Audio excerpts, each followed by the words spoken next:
guys. I just wanted to do a quick update, I guess, on the last model I put together was this guy, and I just finished painting it. So this is the Farseer that I built in the last video. I probably should have filmed part of painting this, but I don't know. Maybe I was just caught up watching videos while I was painting, which may well be what some of you do to these videos. But I thought what I might do is I might just run through, I guess, some of the things I did when I was painting, and that might be of interest, or you might want to see some of it. So I was just thinking of talking about the colours. It's not a complicated technique. I'm not an expert or anything, but you know, I might talk it through. So when I started this, I'd actually already started painting another model. So I was thinking of a colour scheme for this army, and I'll actually show what I've done on the other model first.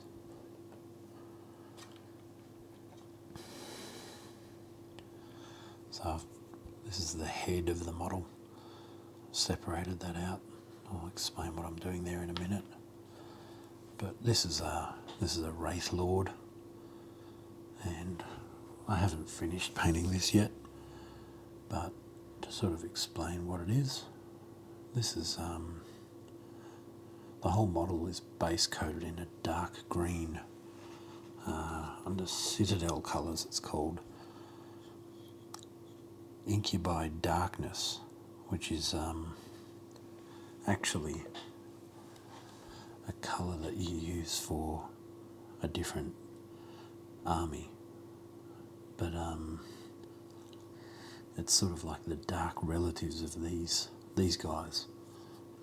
But I actually wanted to paint these guys in the colours of their dark relatives because I like the colour scheme. So you start with that Incubi Darkness, which is a sort of like a really dark bluish green, and then you put a shade over the entire model. I think it's called Drakenhof Nightshade, and that's a blue shade, so it really sort of tones down that green. And then you base coat again with that Incubi Darkness on the main sort of panel areas, but leaving recesses in that dark shaded blue. And then you start with your edge highlighting. So there's actually a lot of edge highlighting on these models, and you do that with successive layers of green. So the next one is called Cabalite Green, and that's again one of the colours used for the darker brethren. And you sort of do, if I could sort of show this, don't know if it'll show up, but you can see the edges here have a thick green highlight. So that thick green is done with this, and you're sort of putting a buffer between the panel and the edge of the highlight, so that when you do a lighter green again, it sort of looks like it's transitioning into that colour. So to show what I mean there, the next green is this Cyberite green. So that cyberite green, you can sort of see on these sharp edges here, is that sort of finer edge. So you do this cobalite green as a thick edge, cyberite green as a finer edge. Then at the very tips of corners, like this one here, I don't know if that shows up really well. But you can see the sort of tip of these little corners. It's a little dot. That's with this very light green called Gauss Blaster green. Now, there's actually a painting tutorial to do all of this for that other type of army. So I'm sure you can find that if you wanted, but yeah, I like that dark colour scheme. And I was thinking maybe thematically these guys could be, I guess, I don't know, borderline good guys. So yeah, I thought I'd try a darker scheme. There's a long way to go on this model. I'm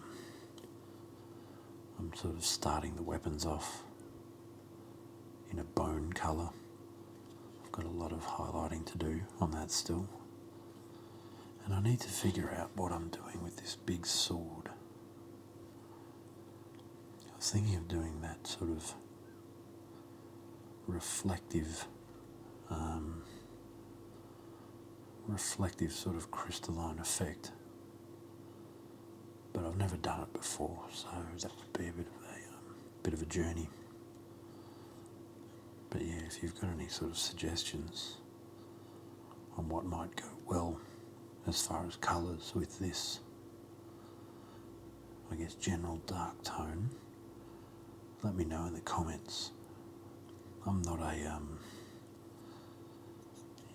I'm not a colour theorist or anything. I was saying to a friend the other day, I don't really go into painting with a big plan. I should probably have a plan. I guess I do some general planning around some colours I think might look good. But generally I just sort of see how I go and make it up as I go along. So I've added some stuff on the base here too. That'll come up when I've finished it all, but there's like some sand and skulls and things. So when that's all done, that'll really stand out. I'll sort of show you what I mean on the other base. So, well, before I get to that, just this is the head of that model. And it looks a bit plain, but these models are actually meant to be, what would you say, like a construct. It's like a machine, but they've got like a spirit living inside it that controls it. So the head isn't really sort of a, with a face or anything. It's like this machine head. And what I was thinking was, I don't know how to do this yet, but painting stars and galaxies and things on it. So it looks like, you're staring into a telescope or something. But yeah, I might do this model next, finish it off. That's sort of what I'm thinking. So yeah, these are the greens. See, base, thick highlight, thin highlight, and very tips. That sort of successive lightening of green. So yeah, back to this guy. So I built this guy first. So I built this one in the last video I did, but I didn't start painting this until I built and started painting the other guy. I think that's because I didn't know what colours I wanted to use. But after I'd started that, I figured what I wanted to do here. So you can see this, he's got different layers of cloaks.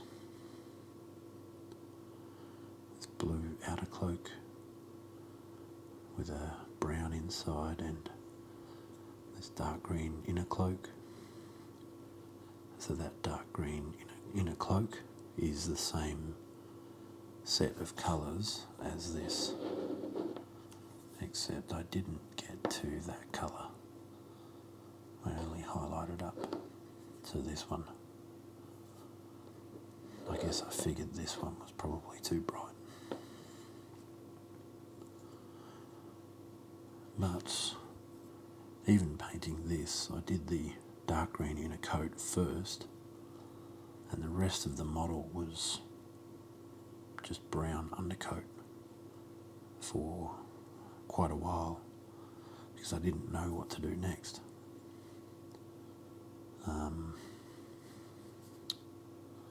But then I decided on these metallic parts. So you can see there, these are actually 3 different types of metallic. So I've got a sort of bronzy gold to start with. It's a bit more of a reddish bronze. And then I shaded the entire thing. So all of these metallics were done with the same set of colours. Yeah, so I started with this reddish bronze. Then I highlighted to a sort of, I don't know what you'd call it, more like a silverish bronze. And then the final highlight for the sort of raised, the very highest edges and things, I mixed in some very bright silver with that silverish bronze and just did tiny little bits on top. So I don't really know if it shows up or not, but you can certainly see it up here. It's quite light. That's what I did next. And then I started on the cloak. So what I actually wanted to do was like a geometric pattern on the back. So I'd have something that's sort of like eye-catching. And I wanted to use this sort of blue. This is actually 3 different types of blues layered up. And I wanted it to be in a sort of sky blue or like an ocean blue. But I didn't end up doing a geometric pattern because, I don't know, maybe I chickened out. I couldn't decide on what sort of pattern I wanted, and I wasn't sure if there were patterns I was interested in, if I'd even be able to do it, because they were pretty tricky. So maybe I'll practice a pattern before I do it again. Maybe I'll paint some little designs on the back or something and see what happens there. But I guess by the time I'd decided on the blue cloak, I'd gained a bit of momentum with painting. So it was at that point I decided to paint the helmet and shoulders. And that was done with a grey. This, that's pretty light there, but it says grey seer. That's a base colour. Then I put on this which is a contrast paint. So this acts a bit like a shade and a highlight.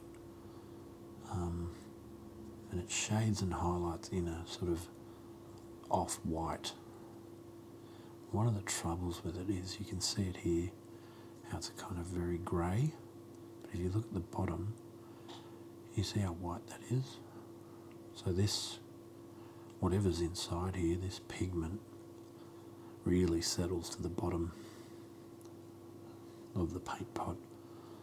So if you want to use this, you have to shake it for about 5 minutes, quite vigorously to really get that pigment off the bottom. And this looks like, it's been sitting there for weeks, but I only used this yesterday. And all the pigment's already gone to the bottom. So yeah, it's a bit of a tricky one to use. And when you use it, it actually darkens things down quite a lot. It makes this grey quite dark, but you don't really notice how dark it is until you paint white over the top of it.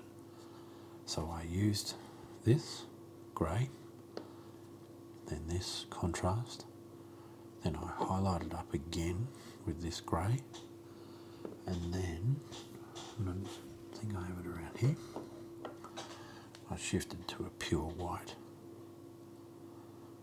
Now people say white is difficult to paint with. I agree. It's really hard to get sort of smooth layers with some white paint. It gets very chalky. So that happened quite a few times painting this, but I don't even know if it will show up if I tried to show you. Like along here got fairly chalky, and here. But yeah, really what I've done is, so you can see I've painted around these little bubble sort of things. They were all grey, then I guess contrasted out, and then you sort of paint the white around it, leaving a little rim so that it sort of highlights up the raised areas a bit. That would have taken, just to get to this, which, I could probably even do more layers, but just to get to that was probably about 7 layers. So it's really sort of time-consuming painting white. After I'd finished that, I painted this face. So that's really just the this grey base colour with a black wash over it. So I could have painted the face black, but I just used a wash because it's it leaves a nice sort of shading around the face, which means I don't have to do extra highlights. I like cutting corners.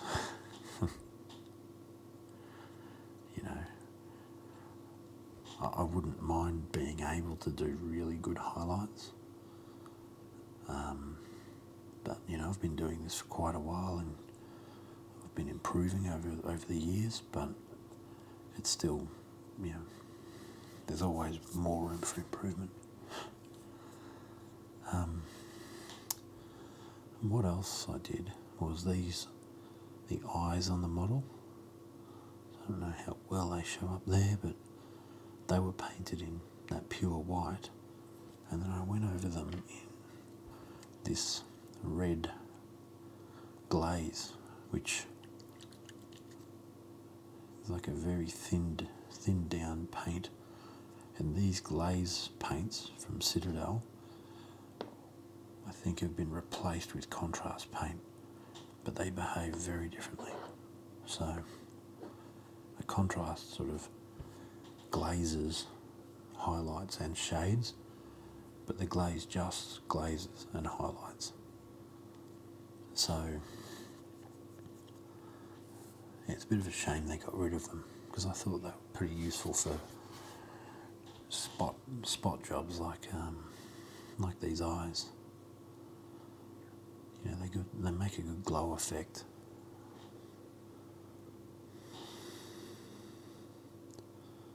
Yeah. I actually did this part last, but I'll call it out now. This spear was done with the same glaze.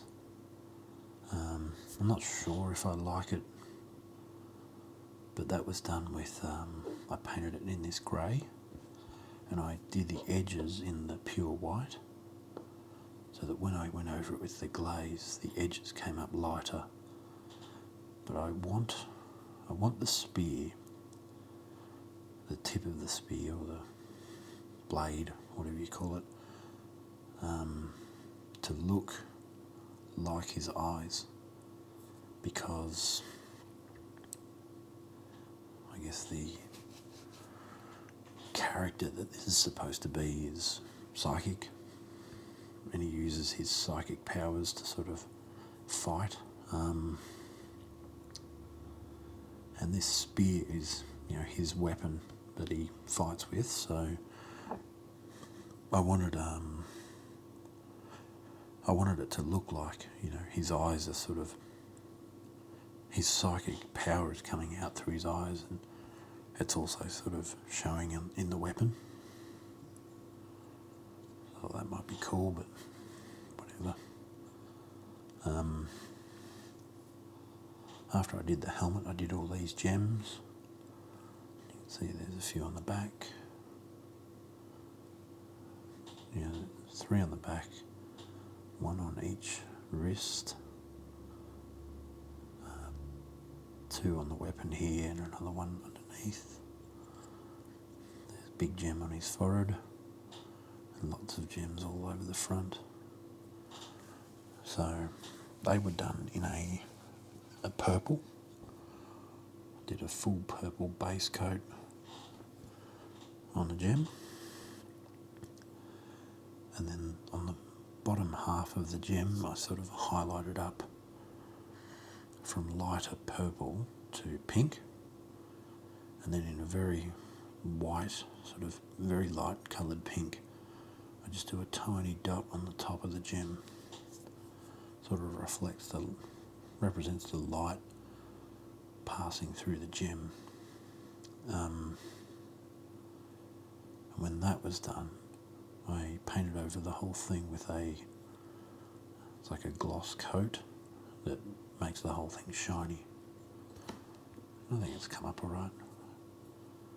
I don't think I've painted gems before, so I think it turned out okay.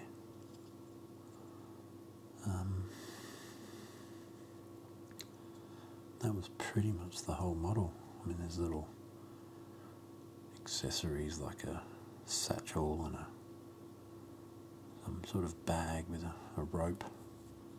I did them in pretty plain colours. Black, the spear handle or shaft is all black. Some little grey highlights.